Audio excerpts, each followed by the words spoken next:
idealizadora do podcast Café com a Geriatra. Vamos receber a doutora Alexandra com aplausos? Que iniciativa maravilhosa. Ela vai me chamar. Isso. Então vamos acompanhar. Bom dia! Vamos acompanhar. Tá todo mundo bem? Eu já digo que hoje o tema é muito importante, vamos falar sobre saúde mental. E aquela dancinha, aquela ginástica no início da manhã já serviu para o quê? Aliviar a ansiedade, né? De estar aqui. Então, eu sou Ângela Costa, médica geriatra. Quem não me conhece, alguns já conhecem aqui, que eu sei que já senta aqui sempre no primeiro lugar. Todas as edições. Então, já é a terceira participação minha. Eu recebi um convite de seu Antônio Rocha e Gustavo Corpino para ser embaixadora do evento, para divulgar junto com vocês sobre a longevidade saudável. E eu disse a ele, vamos fazer uma coisa diferente? Eu tenho o meu podcast, que chama Café com a Geriatra. Quem não seguir, por gentileza, o QR Code já está aqui. E nada mais importante do que a gente conversar sobre um pilar essencial para o envelhecimento saudável: saúde mental. Então, eu convido aqui a minha amiga Ariadne Cruz, médica psiquiatra pela UFC de Porto Alegre, psicogeriatra pelo Instituto de Psiquiatria da USP e CEO da Clínica Primore. Aceitou prontamente participar desse projeto hoje. Prazer. Obrigada. Agora, sem mais delongas, vamos começar, né? Fica à vontade. Vamos sentar aqui? Bom dia a todo mundo. É um prazer estar aqui com vocês. E eu também estava super ansiosa. Cheguei aqui, estava o coral, já dancei, já liberei a ansiedade. Já estou super tranquila para esse bate-papo aqui. E a gente dizer também logo que a ansiedade faz parte do processo, tá? Sim. Tem ansiedade boa e a gente não pode tanto não ter ansiedade, que isso não é normal, mas também tem uma ansiedade exagerada. Né? Essa aqui é aquela ansiedade boa, né? Que a gente chega, a gente quer trazer uma palavra de ajuda, de apoio, então é aquela ansiedade boa. Então, isso. Como vai ser o processo hoje aqui, a dinâmica? Nós vamos abordar alguns assuntos e se a gente vir que vocês estão ainda com dúvidas, no final a gente vai abrir para perguntas, tá bom? Porque às vezes vocês podem perguntar uma coisa que a gente já se programou para falar, tá certo? Então, inicialmente, Ariadne, como é que a gente poderia explicar a relação entre saúde mental e envelhecimento saudável? Opa, nós vamos começar já com tudo, né? No processo de envelhecimento, né, pensando nessa dinâmica da longevidade saudável, um pilar muito importante, né, um dos vários, né, mas um dos, e aí eu puxo a sardinha para o meu lado, porque saúde mental é realmente um dos pilares mais importantes para a gente conseguir, né, viver bem, muitos mais anos e viver bem, né, Isso. Porque também não adianta você estar ali viver 90, 100 anos e não ter vida, né? Vida Então, aos anos. Isso. E aí é o que eu falo, né? Saúde mental é um pilar muito importante e não existe uma frase que eu sempre falo: não existe saúde sem saúde mental. Isso. E depois da pandemia, acho que isso, né? Acaba que a gente fala mais sobre isso. Foi um impacto muito grande, né? Porque a pandemia veio associada a isolamento social. As pessoas pararam de se encontrar. Mesmo que fosse por videochamada, não é a mesma coisa. Então, houve muito adoecimento, né, após a pandemia. Isso. E aí, assim, falar de saúde mental para um público, digamos, 60 a mais, né, vou usar esse termo, é um estigma, né, porque antigamente, hoje ainda é difícil você buscar um profissional que cuide da sua saúde mental, seja um psicólogo, um psiquiatra, enfim, é difícil. E para as pessoas que viveram, né, essa fase em que o estigma era muito mais forte, buscar ajuda dentro de um processo de adoecimento mental, muitas vezes é uma barreira, né? E a gente está aqui justamente para isso, para poder falar que vençam essa barreira, né? Porque é um pilar importante. Não é normal o envelhecimento, tá, minha gente? Não é normal tristeza, não é normal rabugice, tá? Não, isso não é um estigma da pessoa do envelhecimento. Então, se aquela pessoa que estava bem começou a apresentar uma tristeza mais calada, então muita irritabilidade, é um sinal para que passe por uma avaliação médica, né?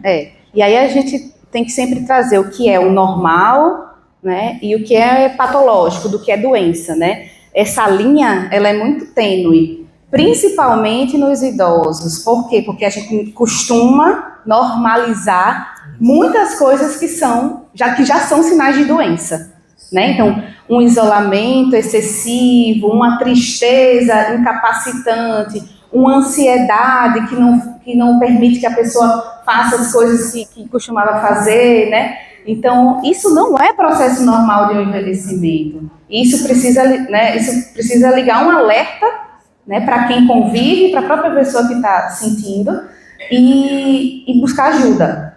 Não precisa, no primeiro momento, buscar um psiquiatra, já que eu entendo e a gente sabe que às vezes essa busca, a gente tem que enfrentar um estigma grande, mas busque um profissional médico que lhe acompanha, da sua confiança. Né, da sua confiança.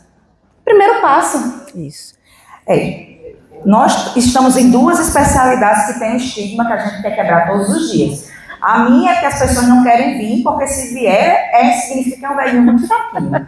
Só que quem já me acompanha sabe que a gente levanta a bandeira, que o geriatra acompanha no processo de envelhecimento, né? Desde quando você quiser envelhecer bem. Então, as pessoas normalizam sintomas e existem doenças que são de todas as fases da vida, mas algumas realmente, às vezes, aparecem só após os 60 anos. Às vezes tem aquela pessoa que era super ativa e após uma aposentadoria começou a ter sintomas depressivos, às vezes começou a ter sintomas ansiosos. Então, se a princípio você fica preocupado, não quer ir ao psiquiatra, não quer ir ao geriatra, mas vai a seu médico de confiança, é o primeiro passo. Não necessariamente quer dizer que vai se medicar, porque existe um preconceito muito grande contra a medicação para a saúde mental. Todo mundo que precisa tomar um remédio para pressão, toma seu remédio e diz a todo mundo qual é o remédio que toma. Para diabetes não tem problema, mas quando o remédio é para o cérebro, vem o preconceito. Isso vai me viciar, isso, né? E a gente explica que as medicações hoje são mais modernas. Então, o primeiro passo aqui é justamente tirar esse preconceito que tem na cabeça. Acontece muito, acho que acontece com você, quando vem para a primeira consulta, aí o paciente faz assim, é assim?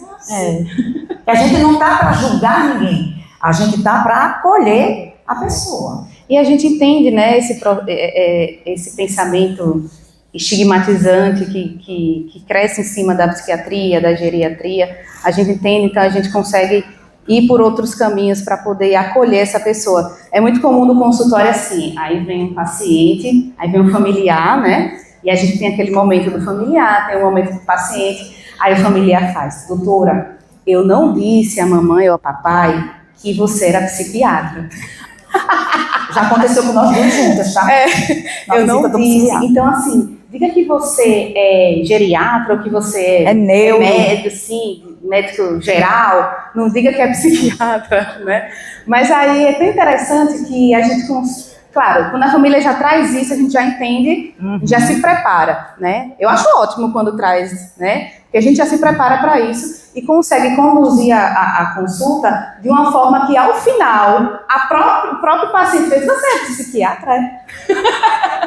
E aquilo fica bem mais leve, aquele estigma vai diminuindo, no próximo a consulta já vem feliz, alegre, minha psiquiatra, né? Então, assim, só falta postar no Instagram, né? Orgulho da psiquiatra, postem, viu? Brincadeiras à parte, mas isso é importante, a gente fala isso todos os dias, porque tem esse estigma. A gente fez uma visita domiciliar juntas, e não, era uma neuro e uma clínica. Foi mesmo? Lembra? Menina, agora eu me lembrei. Era uma neuro e uma clínica, jamais. Mas Foi depois mesmo. o paciente entendeu, quando a gente vai explicando qual é a função de cada especialidade. Então, a gente poderia falar um pouco sobre as doenças que são mais comuns nesse período, após os 60 anos, e o impacto, o reconhecimento, né? A gente poderia falar um pouquinho de depressão, ansiedade, que é a doença top, eu acho que ela tem mais demências também, demências, tem mais preocupação do que outras, né? A pessoa às vezes fica naquela inquietude e não sabe se é um processo, né, de adoecimento mental ou se é da personalidade da pessoa, né? Às vezes tem uma pessoa que a vida inteira foi desse jeitinho, mas que no envelhecimento ele exacerba, né? Sim, sim. A gente falando de transtornos mentais, né, na terceira idade, né, depois de 60, e aí a gente considera um termo bem específico, né, que são os transtornos mentais de início tardio, tá? Então vamos nos ater a esse grupo. Então, dentro dos transtornos mentais mais prevalentes, né, nessa faixa etária, a gente tem a depressão, né? E aí a gente está falando de ter de 10 a 20% de prevalência na comunidade. Se a gente vai para instituições de longa permanência, essa prevalência é ainda maior, chega ali a 30%, né? Depressão seria o primeiro. Ansiedade, a gente tem uma prevalência. A ansiedade é aqui dos transtornos mentais que são mais subdiagnosticados, né? Porque acaba passando muito por ali, por aquilo. Sempre foi assim, é normal da idade, né? E aí a gente tem uma prevalência de 5 a 10%, né? E lembrando, segundo lugar, entre os transtornos mentais, a gente tem depressão e ansiedade, lembrar das demências, né? Que entra, assim, dentro dos transtornos mentais, porque a gente tem, dentro das síndromes demenciais, Alzheimer e as outras coisas, a gente tem manifestações neuropsiquiátricas, né? Então, acaba que a gente recebe muitos pacientes que têm algum diagnóstico de demência porque acabam desenvolvendo sintomas neuropsiquiátricos. Principalmente sintomas de comportamento. Uhum. Às vezes a pessoa não é nem esquecida e tem uma vida ativa, aparentemente independente por causa das suas atividades de vida diária, mas começou a mudar o comportamento. Às vezes, até desinibição, aquela pessoa muito recatada começou a fazer umas piadinhas, umas falas diferentes, né? Sem o filtro, Sem o filtro. Ou então começou a apresentar um quadro mais de agressividade, uma irritabilidade. Às vezes, a pessoa, como não é esquecida, só vai ao consultório quando essa mudança de comportamento incomodar a família. É bem certo. Porque o que traz mais é o esquecimento. A gente não tem que normalizar esquecimento, tá? Existe uma perda que é subjetiva, própria do envelhecimento, mas esquecer não é normal. E a gente tem que avaliar o que é que está por trás desse esquecimento. Às vezes é uma depressão. Isso. Uma depressão grave com sintomas cognitivos. Quando a gente trata o humor do paciente, a memória melhora. Às vezes não precisa nem ser um transtorno mental, mas uma causa reversível, uma hipovitaminose, uma deficiência da tireoide, né, uma comorbidade descompensada. Então, como você bem falou, a gente não pode normalizar queixa de memória alguma, não podemos, né? Isso. E uma coisa que é importante é você falar um pouco do que é a psicogeriatria, né? Porque ela é uma psiquiatra. Todos os psiquiatras são habilitados para tratarem as doenças mentais. Mas qual é a diferença da psicogeriatra? Ah, é legal isso. É bom a gente falar, né? Poucas pessoas entendem a subespecialidade dentro da psiquiatria, né? Então, a psiquiatria é uma formação médica, né? A gente faz medicina, depois a gente faz 3 anos de formação em psiquiatria, e aí a gente aprende, né, todo esse eixo da saúde mental, infância, adolescência, adulto e idoso. E aí, quando termina esses 3 anos básicos, a gente pode escolher se especializar um pouquinho mais, né? Porque os transtornos mentais, eles têm peculiaridades nas fases diferentes da vida. Então, é tanto que a gente tem psiquiatra da infância e adolescência, porque é uma faixa etária, né, que tem sinais e sintomas específicos. E temos, do outro extremo, né, os psicogeriatras, a psiquiatria geriátrica, que vai olhar mais profundamente para os transtornos mentais mais comuns, prevalentes nos idosos. E aí a gente tem um olhar realmente, tem essa troca muito grande com o geriatra, né, nossa sombra praticamente, a gente anda grudado, junto com a interface da neurologia também. Então, a psicogeriatria, ela faz essa interface da psiquiatria, geriatria e neuro. Então, acho que deu para entender, né? Isso, muito boa essa explicação, né? Que a gente realmente, eu falo muito que o geriatra, ele não trabalha sozinho, a gente trabalha em conjunto com as outras Na especialidades. verdade, ninguém, né? Ninguém. Quando a gente trata saúde, falando em saúde, não existe um profissional, né? Não cabe mais isso a gente achar que a gente trabalha sozinho, né? Vocês sabem como é que a gente se conheceu? Discutindo o paciente pelo WhatsApp. Me passaram o WhatsApp dela e eu fui discutir um caso com ela, que eu queria encaminhar um paciente. E daí, né, amiga? Pois é. Seguimos nos Pessoas que projetos. gostam de discutir casos, de compartilhar conhecimento, né? E aí a gente se identificou muito nisso, que a gente tem uma formação muito parecida, a gente fez no Rio Grande do Sul, Isso. né? E lá, né, tem esse senso de compartilhar o paciente, seja com médicos, não médicos, né? Isso. E aí acho que a gente se identificou muito de como cuidar. O cuidar da gente é muito compartilhado, É né? verdade. Como você falou em outras profissões que não são médicos, para tratar as doenças mentais também não é só com o médico, tá? A gente frisa muito o apoio do psicólogo junto. Às vezes a pessoa nem precisa de medicação, precisa de psicoterapia, que também a gente quebra muito o estigma para a pessoa começar a ir ao psicólogo e ver a melhora que dá quando se começa a se conhecer. Né? O psicólogo, seja necessário às vezes muitas vezes o educador físico, porque a atividade física está top número 1 da prescrição, né, para a saúde mental. É tanto que eu brinquei, mas falei a verdade mesmo. E aquela dança, aquela liberação aqui no início, deixa a gente menos ansioso, né? Eu adoro vir conversar, mas a gente fica ansioso, Sim, né? Aquela ansiedade boa, aquele friozinho na barriga. Então, eu acho que a gente poderia falar um pouquinho, também, se você não estiver pensando em outra coisa, sobre a socialização dos pacientes e o suporte social, como é que isso impacta. Dentro, até recentemente eu participei de um congresso, assisti um congresso, né? E aí, um novo estudo agora de 2025, falando sobre os fatores de risco para demências, vai sair, já saiu na verdade, chama a atenção para o fator isolamento social como um dos impactos mais fortes para o desenvolvimento de síndromes demenciais. De Alzheimer, vamos dar o exemplo que é o mais comum.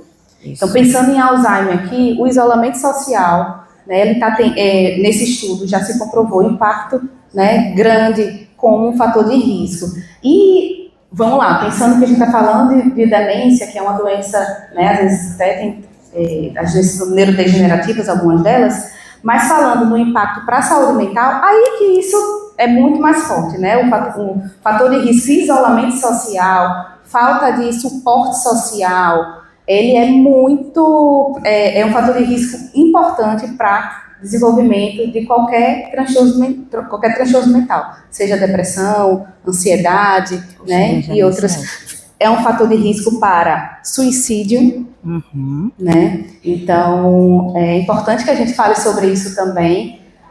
Os idosos é a segunda grupo, né, de faixa etária que mais se suicida. Não sei se vocês sabiam disso. Pois é.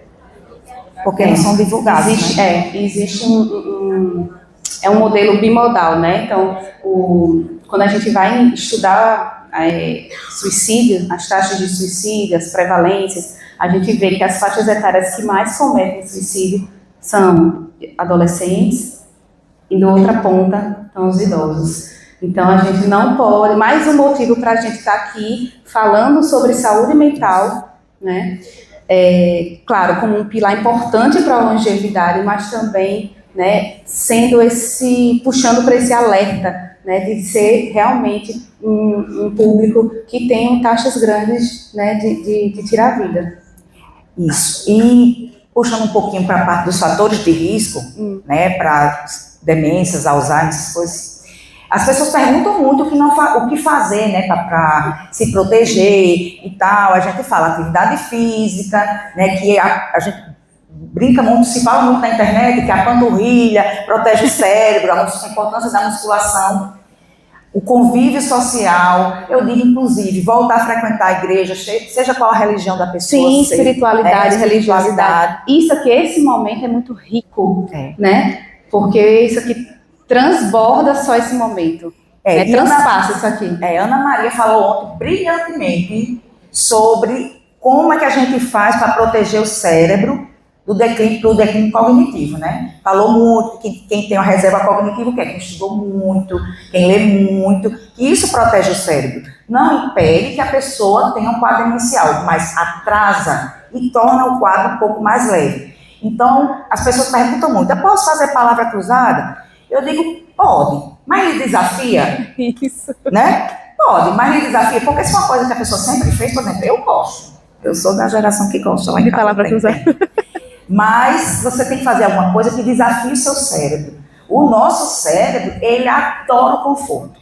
Ele adora não fazer nada, ele adora poupar energia. Então, toda vez que a gente for fazer uma atividade física, o cérebro faz, não, conta uma historinha. Não, hoje eu não vou não, porque Eu já fui acordei, ontem, né? Acho que eu vou resfriar. Eu estou resfriada, vai chover. Tá chovendo, tá frio, né?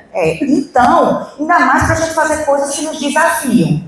Por exemplo, aprender um idioma, aprender um instrumento musical. Perfeito. Tem gente que nunca fez nada, vai fazer jardinagem. Já vou dar spoiler de hoje de tarde de Hassan, tá? Não sei se ele está por aí para me escutar. Hassan é educador físico e o lema de Hassan é que todo movimento conta. Eu assisti a palestra dele e foi espetacular, tanto que eu gravei um episódio com ele sobre isso. Então, jardinagem, se você gosta de um trabalho voluntário que nunca fez, ou então quer ajudar alguma pessoa, atividades que nos tirem realmente da zona de conforto. Porque se eu sempre fiz palavra cruzada para mim não faz isso. A não ser que eu sempre faça fácil e agora estou indo para o nível mais difícil. Associada a isso, como a Mariana me falou, convívio social, minha gente. Eu estou assim muito feliz em ver a casa cheia. Quem você não conhecia, hoje você vai conhecer. Vão se juntar, vão fazer grupo de viagem, vão tomar um cafezinho lá fora, vão bater um papo. Isso é muito importante. Se vocês conhecem algum amigo de vocês ou familiar que está mais em casa, que não quer sair, que é muito resistente, visita.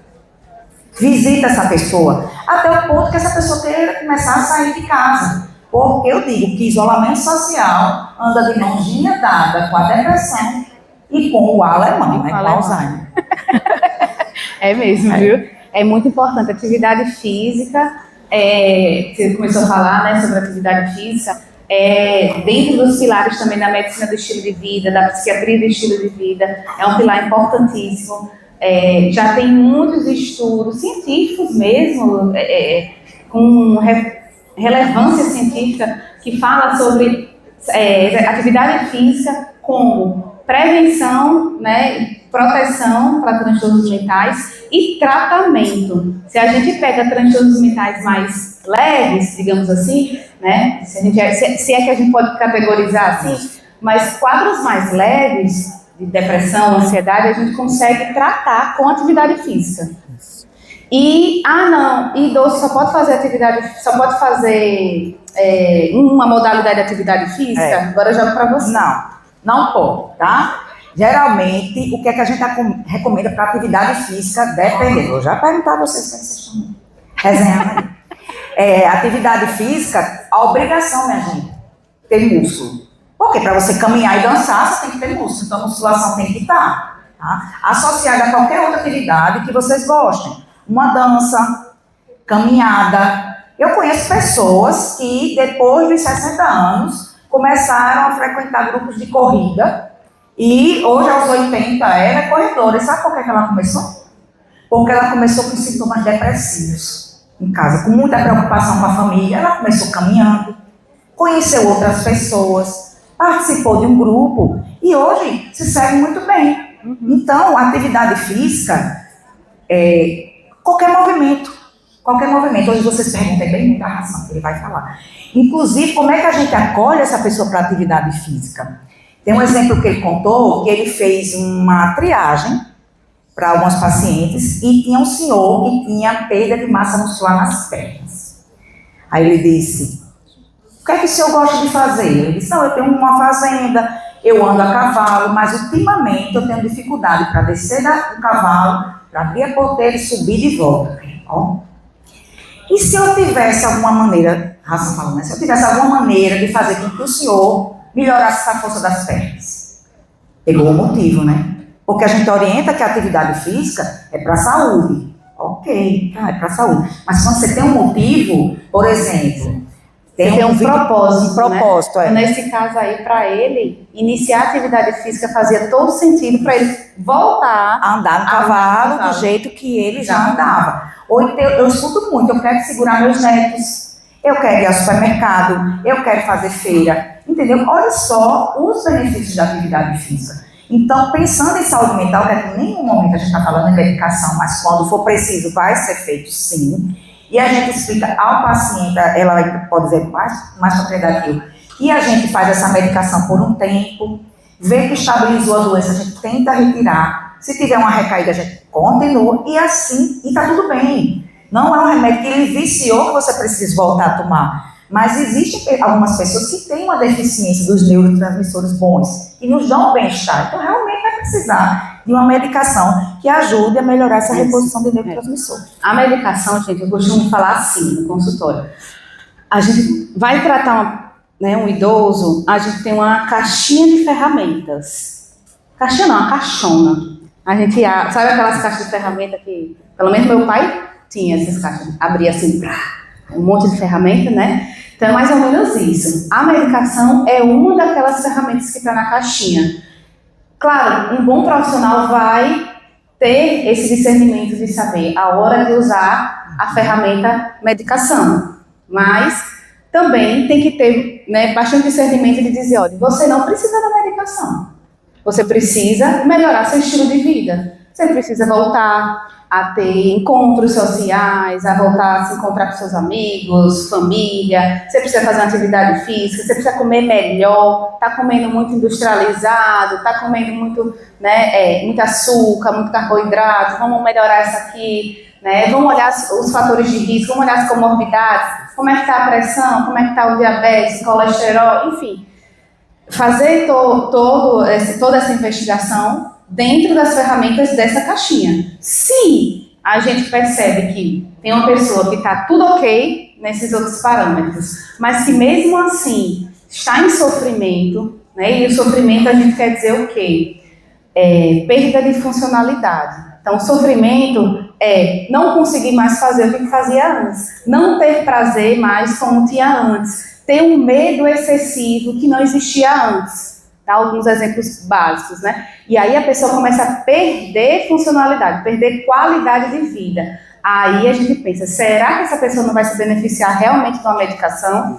E a medicação para o resto da vida? Não, Provavelmente não, se todos esses pilares forem fortalecidos. O que acontece é o quê? É que as pessoas, infelizmente, esperam que a medicação seja um milagre. E esquecem de fortalecer os outros pilares. E aí, quando a gente tira a medicação, e aí, deu tempo, nesse período que você usou a medicação, deu tempo de fortalecer esses outros pilares?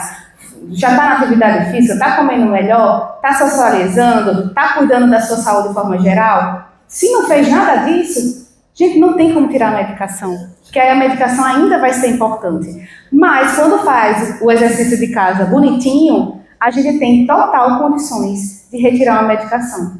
Eu acho que é uma coisa muito importante, que às vezes o paciente chega, o meu marido toma esse remédio, eu posso tomar também? A minha amiga toma esse remédio, olha, achar graça, Gente, medicação é individualizada, tá? Graças a Deus, hoje a gente tem um leque de medicações com menos efeitos colaterais. Mas, por exemplo, tem um antidepressivo A, que se eu fizer para uma pessoa que é bem apática, ele vai funcionar. Mas se eu fizer para uma pessoa que é muito acelerada, ele pode piorar. Então, cada medicação é vista. Um pilar que a gente ainda não falou aqui, super importante, é o sono. É o sono, boa. Sono, só que todo mundo diz que a insônia já quer logo o remedinho de dormir. Só que para dormir bem, tem que também trabalhar todos os pilares do estilo de vida e higiene do sono. Aí às vezes a pessoa sai frustrada porque eu não dei o remedinho de dormir. Só fez a palestrinha. Só fiz a palestrinha de dizer o que é que tem que fazer. E aí, minha gente, cuidado, porque alguns remedinhos de dormir, eles realmente são fatores de risco. Ângela, explica primeiro que existe realmente uma alteração do sono, depois dos 60, e explica, você vai ter mais propriedade para explicar isso, e explicar também em que momento que a gente entende que é importante a medicação. Ótima pergunta. Essa semana me perguntaram sobre o sono. Se dormir 4 horas era normal, depois de ser mais velho. Se você dormia quanto antes? Eu dormia 8 horas. 8 horas é o sonho, é o ideal de todo mundo, mas não necessariamente vai ser o que uma pessoa idosa vai dormir. Às vezes, a pessoa que dormia 8 horas começa a dormir 6 horas e acorda bem. O importante é acordar descansado, com a sensação de não estar com ressaca. Por quê? Porque a pessoa dormiu, mas às vezes não percebeu que teve vários despertares. Porque no processo de envelhecimento, o sono ele tem alteração sim. O sono REM, que é o sono mais profundo, a fase mais profunda, ele fica um pouco mais superficial. Então as pessoas têm mais despertares do que outras pessoas. E, estou com sono mais leve. Então a gente tem que bater muito na tecla de que vá dormir em um ambiente silencioso, escuro e tal. Então a gente tentou todas as medidas de higiene do sono e essa pessoa não melhorou. Né? Ou então ela tem um dos que a gente chama as parassonias, que são doenças do sono. Pessoas que têm pernas inquietas, pessoas que, em vez do corpo relaxar, fica mais agitada. Inclusive, doença de Parkinson, um dos sintomas que às vezes aparece antes do tremor é a alteração do sono REM. É aquela pessoa que grita dormindo, sono que se agitado, mexe, que né? brinca com sono agitado. Então, quando a gente avalia o sono, né, tudo isso. Então, se realmente a pessoa tem a indicação de fazer medicação, a gente vai fazer sim, e principalmente as que têm menos efeito colateral. Né? Graças a Deus também nesse sentido, tem muitas medicações mais novas, porque as medicações mais antigas, que as pessoas chegam dizendo que tomam há 30 anos, não sei nem quem era que estava renovando essa receita, são medicações que são fatores de risco para esquecimento. E numa primeira consulta eu vou dizer jamais que eu vou tirar esse remédio, porque se eu disser, Acabou a amizade. bate na mesa, tchau, não volta nunca mais. Só que aí, durante todo o acompanhamento, a gente vai conversando. E a gente consegue. Eu tenho uma paciente de 92 anos, que a gente tirou o PAN da vida dela, depois dela muito cair, se machucar, a gente tirou. Foi conscientizando, reduzindo, substituindo por outras coisas, e a gente conseguiu tirar. Isso. Essa questão do sono é interessante, porque inclusive tem muitos comentários assim, eu não durmo nada. Aí vem a filha, o filho fala, ela passa a noite dormindo, ela chega ronca. Nesse modelo. Chegou, vigiar, vai ver, tá lá roncando. Não, ela dorme, não, doutor, durmo não. Durmo não, eu acordo cansada, não, aí vai o filho, né, um neto, dorme, a gente vai ver lá, ela tá roncando. Então, acho que tem muito a ver com essa alteração, como você falou, do sono, que existe no processo de envelhecimento, né? Você superficializa um pouco mais e, às vezes, a pessoa tem a percepção que não dormiu bem. Mas o que importa é entender se aquele sono foi suficiente. Se você acorda bem, está disposto, né? Consegue iniciar suas atividades de forma normal, tranquila, ok. Não. Eu durmo muito à tarde, né? Esses cochilinhos da tarde, Ângela, o que é que você diz? Os cochilinhos da tarde atrapalham a noite? Então, pronto, para você não tem problema. Mas tem gente que o cochilinho da tarde é como se você subtraísse a quantidade da noite.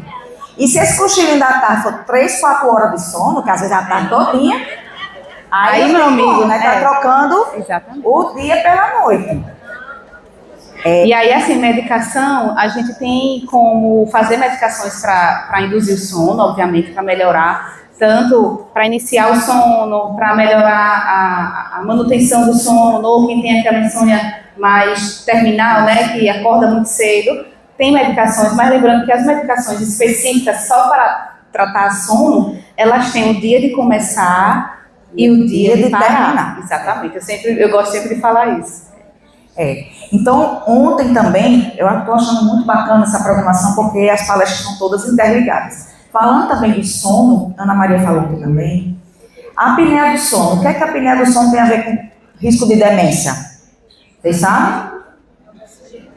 Oxigenação do cérebro. Quantas vezes você pegou? Não, eu tenho apneia, mas eu não uso o aparelho. Quantas vezes você já ouviu isso aí? Muito. Tá lá, doutor, o aparelho do lado da minha cama, mas não uso. Não consigo me adaptar. E vocês viram que a foto que ela colocou ontem era um só no nariz. Porque tem os faciais, o CPAP, né, que é o aparelho que a gente usa. A apneia do sono é o quê? É você ter paradas respiratórias durante o sono. Então, quando se faz a polissonografia, são vistas. Quantas vezes a oxigenação do cérebro, que é normal ficar, do corpo maior que ficar 92%, ficou abaixo disso. Então, imagina só, de noite, quando você está lá dormindo, o cérebro armazenando tudo que você aprendeu de dia, só que você não está mandando energia para ele. Você está deixando o oxigênio do cérebro, do sangue, baixo. Aí, qual é a função do CPAP nesse caso, para quem tem a indicação, que tem já moderada grave? Ele faz uma pressão positiva no nariz e abre a via aérea. E a pessoa, eu juro, a pessoa que se adapta ao CPAP dorme muito melhor. E às vezes diz que melhora da queixa do esquecimento. E é real. Eu vou até contar eu sempre conto essa história porque me chamou muita atenção. Na residência, a gente tinha uma paciente no ambulatório de demências, ou seja, a paciente já era diagnosticada como uma demência. Aí a gente estava lá para tentar descobrir a causa da demência dela, certo? Porque ela já tinha todos os checklists de esquecimento e tal, sendo que quando a gente está diante de um quadro de uma demência, a gente tem que investigar a causa. E ela estava lá para a gente investigar a causa. E uma das coisas que tinha era a apneia. E aí, vamos tratar a apneia, né? Sabendo disso tudo, vamos tratar a apneia. Deu 2 meses, ela não tinha mais critério para demência. E ela recebeu alta do ambulatório de demências. Ou seja, se ela nunca tivesse tratado essa apneia, não tivesse levado, realmente, levado em consideração a importância de tratar, de ter enfrentado o desafio de usar uma máquina, o CPAP e tudo, provavelmente hoje ela estaria dentro desse público, de pessoas com demências. E reverteu. É uma das causas, inclusive, reversíveis, de demências, de síndromes demenciais, é a apneia do sono, porque você melhora a queixa de esquecimento. Perfeito. Quem é que não sabia dessa informação aqui? Muita gente ainda não sabia, né? Então, a função nossa aqui hoje é levar para casa mais conhecimento, que eu sei que vocês vão ser multiplicadores e dessa informação para casa. Nós temos 10 minutinhos finais. Poxa, e já passou muito rápido. Eu vou abrir para perguntas para quem quiser fazer, né? A gente viu o microfone aí, ou quem tiver vergonha, manda o colega. Eu compartilho aqui o meu, quem quiser, ou então vem aqui à frente, já se movimenta. Alguém quer perguntar? Eu ontem? Aqui? Tem um microfone para levar para ela? Havia uma pergunta assim, né?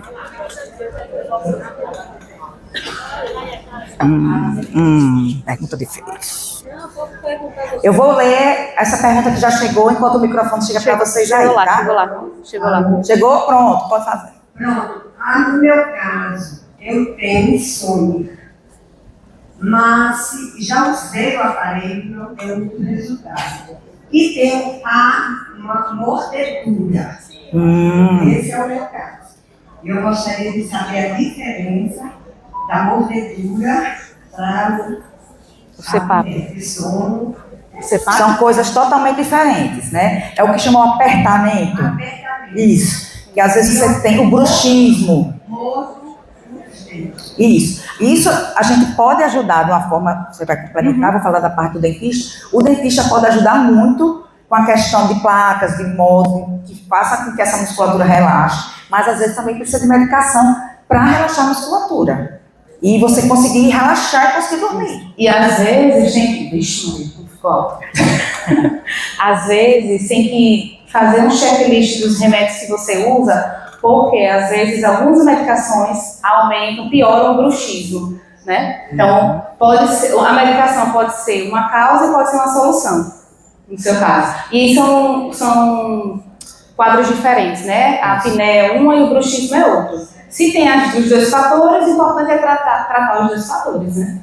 Na verdade, ele não foi diagnosticado se é insônia, no meu caso, talvez seja insônia. Sim, talvez o apertamento e talvez uma apneia esteja prejudicando o seu sono e sendo a causa da sua insônia. E aí, nesse caso, antes do remédio, a gente faz o quê? Busca o dentista para tratar, né? Mas já fiz isso várias vezes e não nunca me deram um diagnóstico. Mas não desista não, continua. Mas não desista não, É. tem que ir atrás. Eu vou ler aqui essa pergunta e eu abro já para você. Que é bem comum do consultório. Já chamamos psicólogo. Uma psicóloga assim. Como fazer com a pessoa que não aceita o envelhecimento e não aceita um acompanhante? O fato de não aceitar o envelhecimento, eu vou dizer, nesses anos todos que eu escuto, às vezes a pessoa não teve uma oportunidade para se preparar. Eu digo que a geração hoje, ela está com tudo na mão para se preparar para esse envelhecimento. E às vezes essa pessoa teve uma experiência na vida ruim. Alguém mais velho que ficou muito dependente, alguém mais velho que ficou caducando, demenciado, como a gente chama, teve muito sofrimento, né? Então, assim, essa parte de aceitação do envelhecimento, a gente entra, mas o psicólogo entra junto. Vai entender por quê. Qual é esse medo A primeira desse coisa, eu acho envelhecimento? que a gente tem que entender o porquê, né? Provavelmente está por trás aí experiências ruins, né, com pessoas ou com vivenciar processos de envelhecimento patológicos, né? Pessoas que envelheceram de uma forma muito sofrida, né? E aí você acaba tendo uma dificuldade de entender isso, que é um processo natural que todos nós estamos passando, né? Hoje eu estou mais velha do que ontem, né? Então, Graças a Deus. graças a Deus. E de entender o que está por trás. Muitas vezes são fatores psicodinâmicos, experiências ruins que teve, né? E aí fica difícil mesmo. Então, o papel aí é tentar entender o porquê, o que está por trás, que fatores psicológicos estão por trás dessa resistência. E, claro, de um jeito, né, mais acolhedor, mais empático, tentar ir desconstruindo isso. É muito comum não aceitar acompanhante, não aceitar um cuidador, né? É porque não se entender aceitar as o cuidador limitações. tá frágil, né? Isso, não entender as limitações. Mas aquilo que eu falo, a gente tem que ir comendo pelas beiradas. Como é Né? que elas viraram? Como é que eu faço com a relação do acompanhante? A gente não obriga, tá? Não impõe nada não, mas a gente começa devagar. Isso. Se é mulher, eu digo, tem uma dama de companhia, que não é chique, a senhora, né? Uma dama de companhia. Ah, mas ela fica falando... Então vamos dizer ela que não fala sobre isso, enfim, mas a gente não pode desistir, porque a gente não pode deixar Você uma pode pessoa... começar devagarzinho, então vamos Isso. supor, tem uma pessoa que é eleita para ser a cuidadora, acompanhante. Aquela pessoa já entra na casa do idoso para ficar direto? Não. Vamos começar um namoro, a paquera, né? É mais ou menos assim. Vamos começar uma paquera, chega lá, passa uma tarde, né? Geralmente essas pessoas que não aceitam o cuidador são idosos que ainda têm um pouco de independência, de autonomia, né? Mas tem algumas limitações. Tá. Ali atrás. Eita. E tem ela aqui. Elas duas, e eu acho que a gente já estourou o tempo. E essa daí, pronto. Olha, Gustavo, você queria fazer 30 minutos. Como é que estava em 30 minutos? A pergunta ali. Na verdade, você quase já respondeu a minha pergunta. Mas, assim, questão de mágoas, traumas, perdas significativas ao longo da vida, isso traz gatilhos para a demência? Sim, Com certeza. com certeza. Né, hoje a gente sabe, né, que experiências ruins, traumas, enfim, isso pode ser sim fator de risco e gatilho para pessoas que já têm uma vulnerabilidade de desenvolver transtornos mentais e demência. Às vezes acontece o quê? Os transtornos mentais, de uma forma geral, eles são fatores de risco para demências. Então, pessoas com essas vivências mais sofridas e traumáticas podem desenvolver um transtorno mental e desse transtorno mental ter mais chance de desenvolver demência. Tá, aqui. Eu só queria saber se o uso do CESAC, ele é uma ferramenta, né, um gatilho para o momento do uso, na hora do sono, ou ele serve como tratamento com o tempo vai melhorando. Porque Boa pergunta. A minha irmã já usa já há algum tempo, mesmo antes de ter se tornado idosa. Tem pacientes que precisam ficar a longo prazo usando, mas aí vamos ver a causa dessa apneia? Será que não tem uma obesidade junta? Se a pessoa emagrecer, né, porque a gente obstrui a via aérea. Quando dorme, relaxa a língua e obstrui. Então tem que ver outras coisas juntas, mas geralmente fica como um tratamento. E com o tempo pode se libertar do CESAC? Pode, mas aí a gente tem que ver todo outros, como é que tá os outros pilares do estilo de vida. E finalizando aqui, uma pergunta muito boa, tem lá no meu Instagram aqui, Ângela Costa Geriatra, eu fiz uma série sobre isso. Fale sobre pilates se substitui a musculação. Não, eles são complementares. O pilates, ele trabalha assim, equilíbrio, força, tá? E a musculação também, só que com a intensidade um pouco maior. Então tem gente que às vezes faz os dois. Eu digo que um complementa o outro, não substitui. Musculação é vida. Escrevam isso bem grande no espelho de vocês. O celular. Tem mais pergunta? Acho que não. Eu vou encerrar Temos que aqui, encerrar, né? Infelizmente. mas eu quero fazer uma foto. Porque eu estou super feliz com o primeiro episódio ao vivo, gente. Olha aí. Vocês vão pro YouTube. Então, ó, uma salva de palmas para vocês. Agradeço minha amiga Ariadne, que é minha parceira, está sempre presente em todos os projetos que a gente faz, loucos, mas ela disse, o que você diz, eu toco na hora. Então, eu sempre a falo, que escolha você foi- me convidou, eu tô dentro. a escolha foi perfeita. Antes da foto, Diga, como é que a gente lhe encontra? vamos lá, antes da foto, deixa o QR Code aqui das minhas redes sociais. Eu não sou assim tão... Tem um podcast, mas ele tá meio devagar Vamos acelerar. também, mas quem sabe a gente se junta aí e faz a parceria. Mas as minhas redes sociais são essas aí. Eu vou fazer uma Quem selfie, quiser né? me seguir, estou lá. Pronto. Vamos bater a Ariadne, foto? Vamos. E eu vou dizer, né? Quem ainda não me conhecia, sou Ângela Costa, @Ângela Costa Geriatra, ali. E esse é o QR Code que dá direto para o YouTube, tá? Onde ficam todos os vídeos que eu faço, desde os antigos de lives até os mais moderninhos agora, né? Que a gente vai estudando para isso. Isso é um hobby, tá? Isso é um desafio para minha mente fazer essas coisas. É uma coisa que eu É um jamais- treino cognitivo, é um treino né? cognitivo. Então vamos para nossa fotinha, eu vou fazer uma selfie, tá? Para pegar vocês atrás. Vamos ficar E de vamos pé ficar assim, de ó. pé